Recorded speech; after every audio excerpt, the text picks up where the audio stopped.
Hello friends, मेरा नाम है शुभदीप चैटर्जी और आज मैं आपको पार्टनरशिप अकाउंटिंग में एक बहुत ही इंटरेस्टिंग सा चीज़ आज मैं आपको सिखाऊंगा कि किस तरीके से आप उसको आसानी से हैंडल कर सकते हो।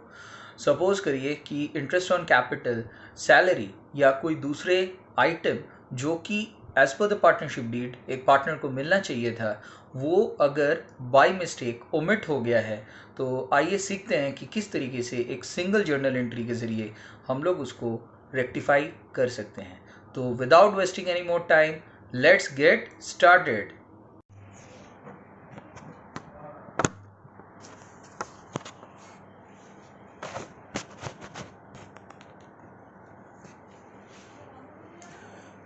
दोस्तों, ये topic adjustment through closed accounts में आज हम लोग कुछ चीज़ों के बारे में डिस्कशन करेंगे। हम लोग ऐसे सिचुएशन को लेकर के आएंगे जहाँ पे जब अकाउंट्स बनाया जा रहा था तो अकाउंटेंट से कुछ मिस्टेक हो गया। सपोज़ वो इंटरेस्ट ऑन कैपिटल को भूल गया, या वो सैलरी किसी पार्टनर को ड्यू था, वो सैलरी का अकाउंटिंग करना भूल गया और इस केस में उससे मिस्टेक हो गया। तो हम लोग आज सीखेंगे कैसे एक सिंगल जर्नल एंट्री के थ्रू, ठीक है, बिना अकाउंट्स को चेंजेस किए, अकाउंट्स में बिना कोई चेंजेस किए, कैसे हम लोग एक सिंगल जर्नल एंट्री के थ्रू इसका एडजस्टमेंट करके हम लोग दिखा सकते हैं। तो टेक फॉर एग्जांपल, दो पार्टनर है ए और बी। ए का पहले से ही कैपिटल क्वेश्चन में दिया हुआ है, दैट इज 8 lakhs, और बी का पहले से ही कैपिटल क्वेश्चन में दिया हुआ है, दैट इज 4 lakhs। और सी एक और पार्टनर है, इसका भी कैपिटल है 3 lakhs। अब सिचुएशन ये है कि रेट ऑफ इंटरेस्ट क्वेश्चन में मेंशन किया हुआ है on capital, that is 8% per annum.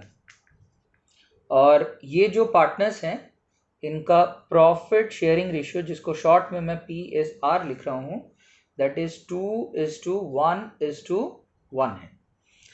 अब यहाँ पे हो क्या रहा है कि इंटरेस्ट ऑन कैपिटल ABC तीनों को मिलना चाहिए था, लेकिन गलती से इंटरेस्ट ऑन कैपिटल का अकाउंटिंग करना अकाउंटेंट भूल गया और बिना इसका अकाउंटिंग किए जो प्रॉफिट आया, नेट प्रॉफिट आया, उसको उसने बांट दिया सभी पार्टनर्स के बीच में इन द रेशियो ऑफ 2:1:1।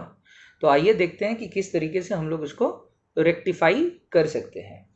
तो सबसे पहले दोस्तों, हम लोगों को क्या करना है, हम लोगों को जो कॉमन कैलकुलेशन है इंटरेस्ट ऑन कैपिटल का, वो हम लोग सबसे पहले करेंगे। तो यहाँ पे आप देख सकते हो कि किस तरीके से मैं कैलकुलेशन इसका कर रहा हूँ। देखिए, सपोज ए का जो इंटरेस्ट आएगा, that is capital into rate divided by 100। तो आप लोग जानते ही हो कि ए का कैपिटल 8 लाख है, 8 लाख इंटू 8 डिवाइडेड बाई 100, तो ए का इंटरेस्ट ऑन कैपिटल आ जाएगा 64,000। अब वैसे ही हम लोग बी का इंटरेस्ट ऑन कैपिटल निकालेंगे। तो बी का कैपिटल क्वेश्चन में 4 lakhs दिया हुआ है, तो 4 lakhs इंटू 8/100, दैट इज 32,000 होगा। अब सी का इंटरेस्ट ऑन कैपिटल हम लोग निकालेंगे। सी का 3 lakhs है, 3 lakhs इंटू 8/100, दैट इज 24,000 होगा।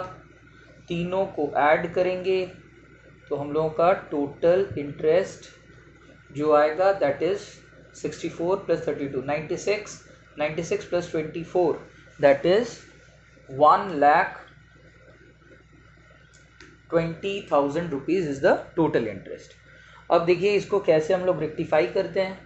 रेक्टिफाई करने का सबसे बेस्ट उपाय, आप एक छोटा सा टेबल बना लो। टेबल में हर एक पार्टनर के लिए अलग अलग कॉलम बना लो, ए, बी और सी, और एक टोटल इम्पैक्ट जो आ रहा है, अकाउंटिंग इम्पैक्ट, उसके लिए एक टोटल कॉलम भी आप लोग यहाँ पे बना लो। उसके बाद अब आप यहाँ पे पर्टिकुलर्स लिख दो।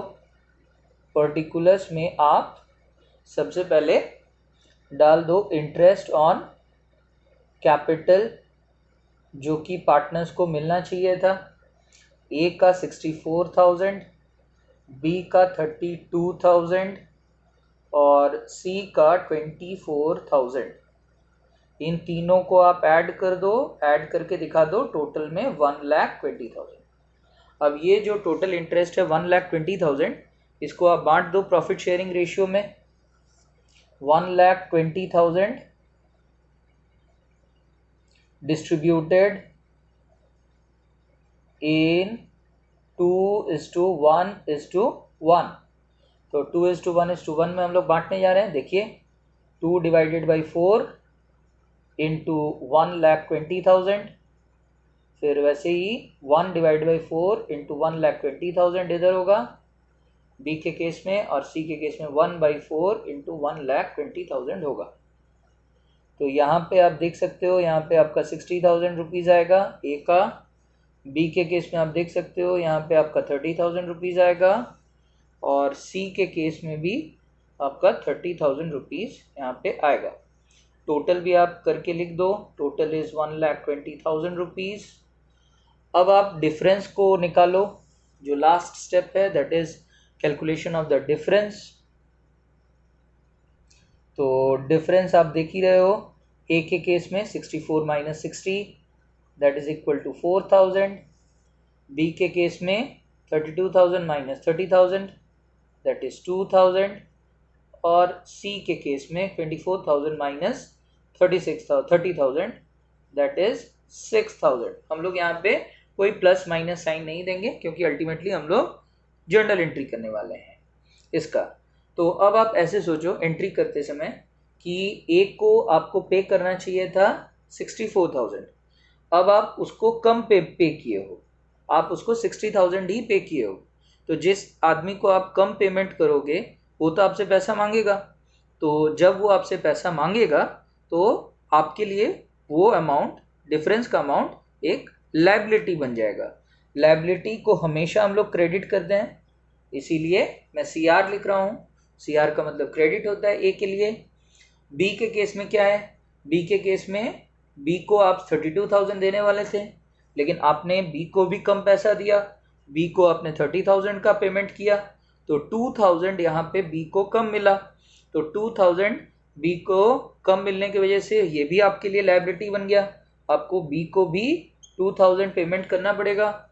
और सी के केस में ठीक उल्टा हो रहा है, सी को आपको देना चाहिए था 24,000, आप उसको ओवर पेमेंट कर दिए, एक्सेस पेमेंट हो गया उसका, उसको आप 30,000 टोटल दे दिए, तो एक्स्ट्रा पेमेंट उसका 6,000 हो गया है। तो जिसको आप ज़्यादा पे कर चुके हो आप तो उससे रिफंड लोगे, तो जब आप किसी से रिफंड लोगे वो आपके लिए एसेट्स बन जाएगा।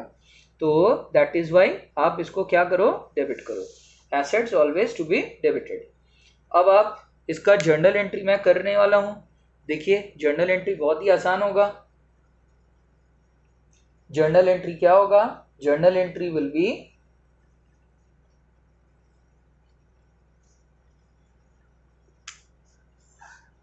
C is capital account debit,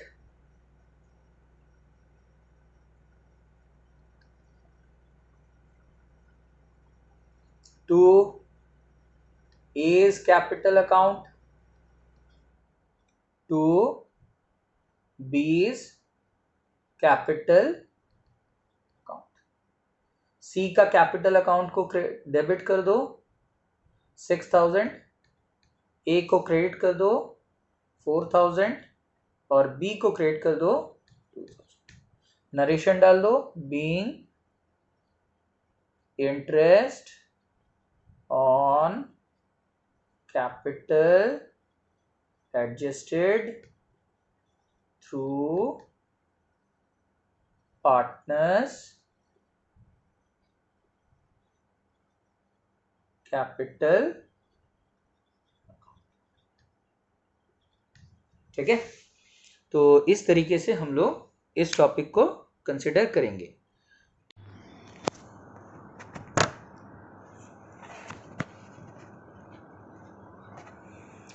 दोस्तों मान के चलिए कि किसी एक पर्टिकुलर सिचुएशन में पार्टनर लोगों का सैलरी छूट गया।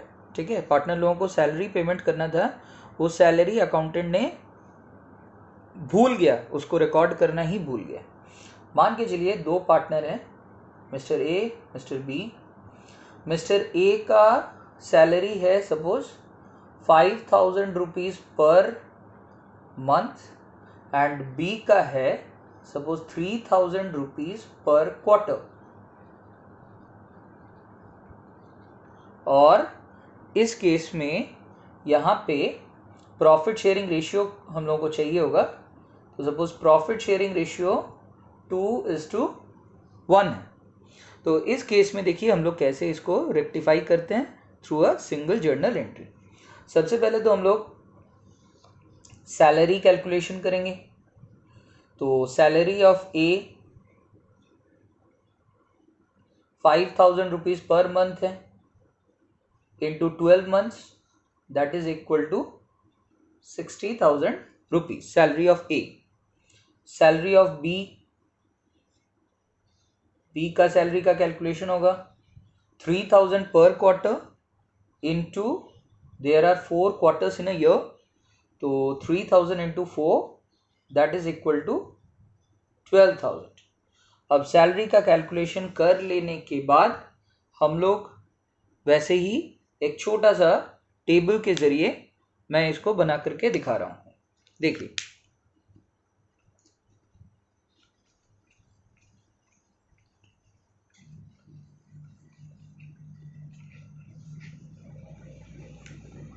अब टेबल के थ्रू एडजस्टमेंट मैं दिखाने वाला हूं। तो सबसे पहले आपको particulars, then A, then B and then ultimately total. तो यहाँ पे आपको सबसे पहले क्या करना है दोस्तों, सबसे पहले आपको सैलरी जिस पार्टनर को जितना मिलना चाहिए था उसको उतना लिखना चाहिए। तो ए का सैलरी वाज 60,000, ठीक है, और बी का सैलरी वाज 12,000। अब इन दोनों को आपको प्लस करना है। 60,000 और 12,000 दोनों को ऐड करने से 72,000 रुपीज़ आता है। ये 72,000 रुपीज़ अब आप 2:1 प्रॉफिट शेयरिंग रेशियो में बांट दो। डिवाइडिंग 72,000 इन 2:1 जो कि प्रॉफिट शेयरिंग रेशियो था। तो इधर आएगा 2/3 इंटू 72,000, इधर आएगा 1/3 इंटू 72,000। तो इधर हो जाएगा आपका दैट इज 24 टू 48,000 और इधर हो जाएगा 24,000। इधर टोटल आप शो कर दो 72,000। अब यहाँ पे आप लोग चेक करके देखो, यहाँ पे आप लोग ऐसे सोचो, पहले तो डिफरेंस आप निकाल लो। तो what is the difference, 60,000 minus 48,000, 12,000, 12,000 and 24,000 का डिफरेंस भी 12,000 हो रहा है। अब आप ऐसे सोचो कि मिस्टर ए को आपको देना चाहिए था 60,000 और आपने उसको कम पेमेंट किया है, 48,000 आप पेमेंट किए हो। तो वंस अगेन ए आपसे पैसा मांगेगा, ये आपके लिए एक लायबिलिटी बन जाएगा जिसको आप कम पेमेंट करोगे। और बी को आपको देना चाहिए था 12,000, आपने उसको 24,000 पेमेंट कर चुके हो। तो वंस अगेन यहाँ पे ओवर पेमेंट हो जा रहा है, एक्सेस पेमेंट हो जा रहा है। तो एक्सेस पेमेंट होने के नाते यहाँ पे आपको रिफंड चाहिए बी से, तो जिससे आप रिफंड लोगे उसको डेबिट करो। तो जर्नल एंट्री क्या हो जाएगा, B's capital account debit by 12,000 to A's capital account 12,000। Narration दे दीजिए, being salary of partners adjusted through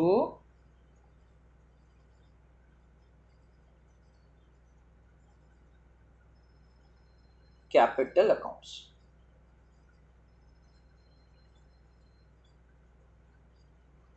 दोस्तों आज की वीडियो में इतना ही। होप कि आपको ये वीडियो पसंद आया। आप लोग प्लीज़ मेरा चैनल को सब्सक्राइब करिए और लाइक करिए और शेयर